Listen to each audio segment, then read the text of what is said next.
Bismillahirrahmanirrahim. Assalamualaikum warahmatullahi wabarakatuh. Perkenalkan, nama saya Farah Labita Salsabila dari kelas 2A Psikologi Islam. Saya membuat video ini demi memenuhi tugas mata kuliah pengantar Psikologi Islam. Film yang saya review adalah film yang berasal dari negeri jiran, yaitu Malaysia. Film ini berjudul Munafik, yaitu film yang bergenre horor tetapi memiliki unsur psikologis di dalamnya.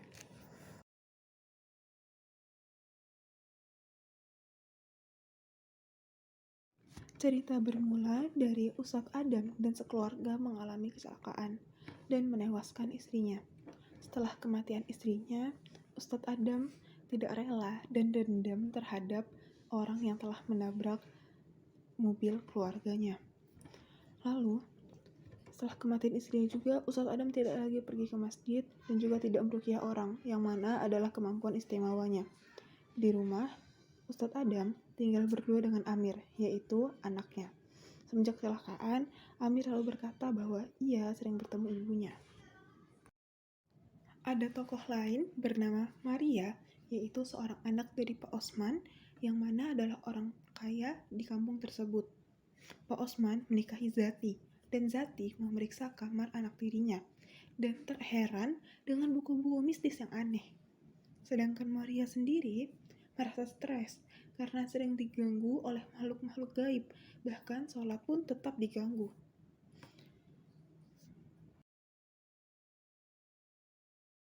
Akhirnya, Imam Ali, yang seorang tokoh agama di desa tersebut, meminta tolong kepada Adam untuk meruqyah Maria atas permintaan dari Zati. Awalnya Adam tidak mau, tetapi karena saran dari ayahnya, akhirnya ia menuruti untuk membantu Maria. Sesampainya di rumah Maria, Ustadz Adam dan rombongan bertanya mengenai kondisi Maria dan apa yang terjadi. Lalu tiba-tiba ada suara tertawa dari dalam kamar. Kata Ustadz Adam, itu adalah suara setan yang merasuki Maria. Lalu diruqyahlah Maria oleh Ustadz Adam. Awalnya Maria melawan dan akhirnya muntah paku. Lalu ini ada cuplikan di mana setan dari dalam diri Maria itu memberontak dan juga berkata bahwa akan datang Dajjal pada waktunya dan akan menyesatkan umat manusia. Ini merupakan cuplikan dari Maria yang memuntahkan paku-paku.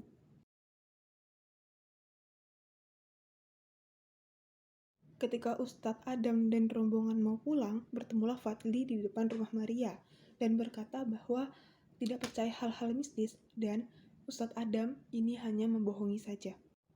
Keesokan harinya, ketika Bapak Adam sedang berberes dan menemukan foto menantunya serta surat yang ditulis Adam untuk mendiang istrinya, Adam yang mengetahui hal itu langsung marah dengan alasan privasi.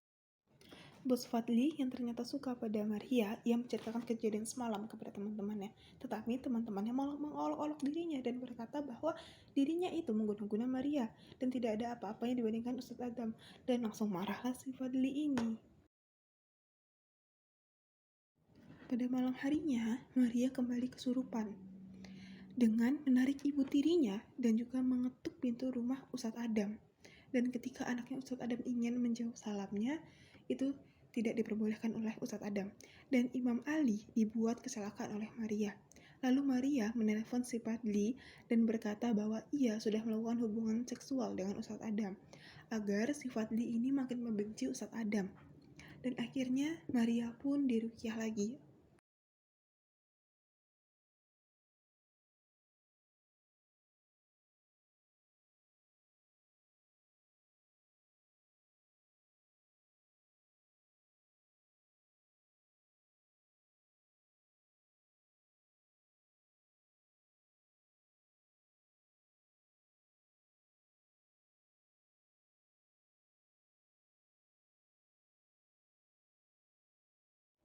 Tiba-tiba ada suara dari kamar Pak Osman, dan Pak Osman menghilang. Padahal beliau mengalami lumpuh, dan Adam pun mencari Pak Osman. Ketika di jalan, ditelepon oleh sahabatnya dan berkata bahwa Imam Ali telah tewas. Ketika sedang kebingungan, si Amir pun menelepon Adam. Katanya ibunya sudah pulang, padahal ibunya sudah meninggal. Adam yang sedang terkena masalah bertubi-tubi dan langsung stres, akhirnya pun membongkar kuburan istrinya dan membawa istrinya pulang dan memperlihatkan kepada anaknya bahwa ibunya sudah mati. Dan akhirnya pun Adam mencekik leher anaknya.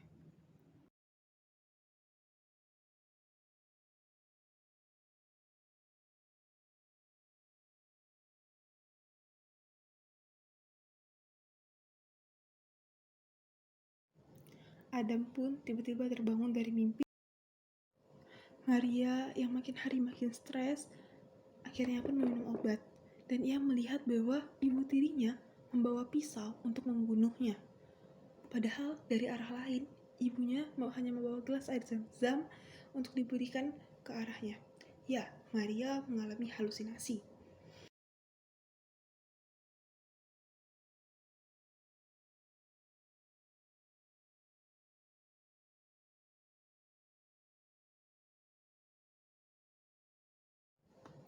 Ibu Zati menelepon Ustadz Adam dan berkata Pak Osman sudah pulang.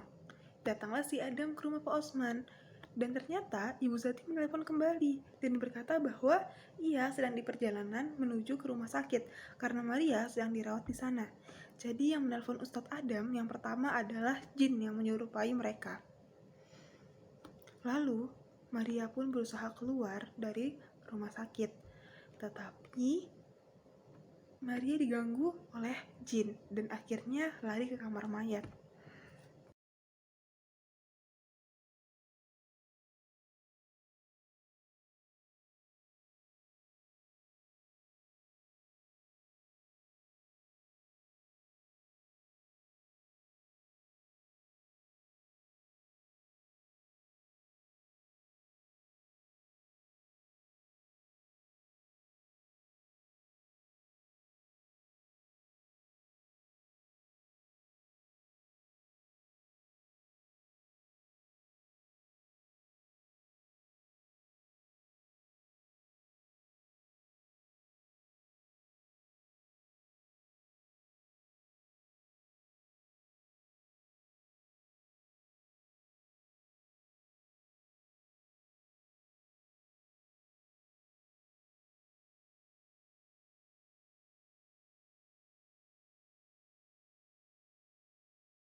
Sekian tadi review film dari saya.